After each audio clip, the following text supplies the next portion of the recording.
नमस्ते। चलिए, त्योहारों के विषय में कुछ आपसे शेयर करूंगी। अभी रिसेंटली सावन की तीज होके है और सावन का महीना त्यौहार लेके आता है और त्योहारों की शुरुआत हो जाती है। और अब अगला त्यौहार है हमारा रक्षाबंधन। बहुत खूबसूरत त्यौहार। बहना ने भाई की कलाई से प्यार बांधा रहे, भैया मेरे राखी के बंधन को निभाना। इतने खूबसूरत गाने हैं क्योंकि त्यौहार ही इतना खूबसूरत है, तो क्यों ना उससे रिलेटेड जो गाने हैं, आपका एनवायरनमेंट है, इतना खूबसूरत हो। और अब राखी के बारे में थोड़ी सी आपसे एक छोटी सी स्टोरी शेयर करूंगी, एक या दो स्टोरी शेयर करूंगी। एक बार जो युधिष्ठिर हैं, उन्होंने भगवान कृष्ण से कहा कि मेरा मन बहुत बेचैन है, मैं क्या करूं, तो और कैसे मैं विजय प्राप्त करूं, मुझे कुछ समझ ही नहीं आ रहा।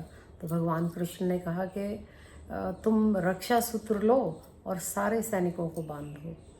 तो युधिष्ठिर जी ने ऐसा ही किया। उन्होंने सब सैनिकों को रक्षा सूत्र बांध दिया और उस युद्ध में उनकी विजय हुई। तब से कहते हैं कि जो आपके देश की रक्षा करते हैं सैनिक, यदि आपको मौका मिलता है, आपके सराउंडिंग्स में है, तो आप उनको राखी ज़रूर बांधिएगा। और एक स्टोरी, क्यों ये त्यौहार कब से शुरू हुआ, उसके रिलेटेड भी है।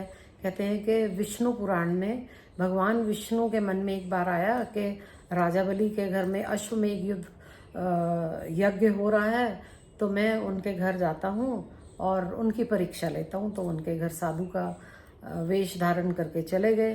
तो उन्होंने वहाँ जाके राजा बलि को कहा कि आपके घर में इतना बड़ा यज्ञ हो रहा है, तो आप मुझे भी कुछ दीजिए। तो उन्होंने कहा कि बताइए ब्राह्मण देव, आपको क्या चाहिए। उन्होंने कहा कि मुझे 3 पग ज़मीन यानी भूमि चाहिए। तो उन्होंने कहा कि ठीक है, मैं आपको देता हूँ। तो उन्होंने जैसे ही विष्णु भगवान जो साधु बन के आए हुए थे, एक पग नापा तो उन्होंने पूरा आसमान ले लिया, दूसरे पग में पूरी ज़मीन ले ली। तो उनके मन में आ गया राजा बलि के, तो भगवान है मेरी परीक्षा लेने आए। तीसरा पग जैसे वो रखने लगा तो विष्णु जी, तो उन्होंने अपना सिर कर दिया राजा बलि ने कि आप मेरे सिर पे पैर रखिए अपना। तो उन्होंने तब से वो पाताल लोक में रहने लगे और पाताल लोक में विष्णु जी भी उनके साथ रहने लगे, क्योंकि वो राजा बलि भी तो उनको मिल गया ना, तो उनके साथ रहने लगे। लक्ष्मी जी को जब इस बात का पता लगा तो बहुत परेशान हुई कि ये तो बहुत गलत हुआ। तो उनके मन में आया कि मैं क्या करूं।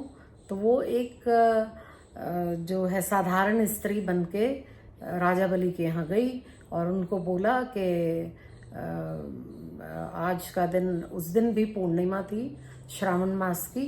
तो उन्होंने कहा कि मैं आपसे कुछ वरदान मांगना चाहती हूँ, आप मुझे कुछ दीजिए। वो कहती है कि चलो मैं आपको आज वो रक्षा सूत्र बांधती हूँ। रक्षा सूत्र बांधा तो उसके उपलक्ष्य में उन्होंने उनसे उपहार मांगा। तो राजा बलि ने कहा बताइए जो आप मांगती हैं तो मैं आपको वो दूंगा। तो राजा बलि ने उनको वचन दिया, तो उन्होंने वचन में भगवान विष्णु को वापस ले लिया। और तब से कहते हैं कि राजा बलि की माँ लक्ष्मी बहन बन गई और हमेशा राजा बलि उनकी रक्षा करते रहे। तो ये 2 स्टोरीज़ हैं, बहुत सारी स्टोरीज़ हैं। मेरी एक वीडियो है रक्षाबंधन के ऊपर, तो आप वो ज़रूर देखिए, उसमें स्टोरीज़ भी हैं। और भद्रकाल में राखी क्यों नहीं बांधनी चाहिए, उसमें पूरा डिटेल में दिया। कैसी राखी लेनी चाहिए, वो भी पूरा डिटेल वीडियो है। अब हम जान लेते हैं कि हम यह त्यौहार इस साल किस दिन आ रहा है और किस टाइम हमें राखी बांधनी चाहिए। यह त्यौहार इस महीने 19 अगस्त 2024 को आ रहा है और उस दिन सोमवार है और श्रावण मास की पूर्णिमा है शुक्ल पक्ष की। तो यह त्यौहार जो है, राखी का टाइम किस समय ना बांधें। सुबह 5:53 से दिन में 1:32 तक भद्रकाल है, भद्रा है लगी हुई, तो उस समय में ऑस्पिशियस टाइम नहीं है, आप राखी मत बांधिए। और उसके बाद 1:33 से शाम को 6:53 तक आप राखी बांध सकते हैं। यह शुभ समय है, आप इसी टाइम में राखी बांधिए। आप सबको रक्षाबंधन की बहुत बहुत बधाई मेरी तरफ से, और मेरी और वीडियो सुनने के लिए आप मेरे से जुड़े रहिए। धन्यवाद।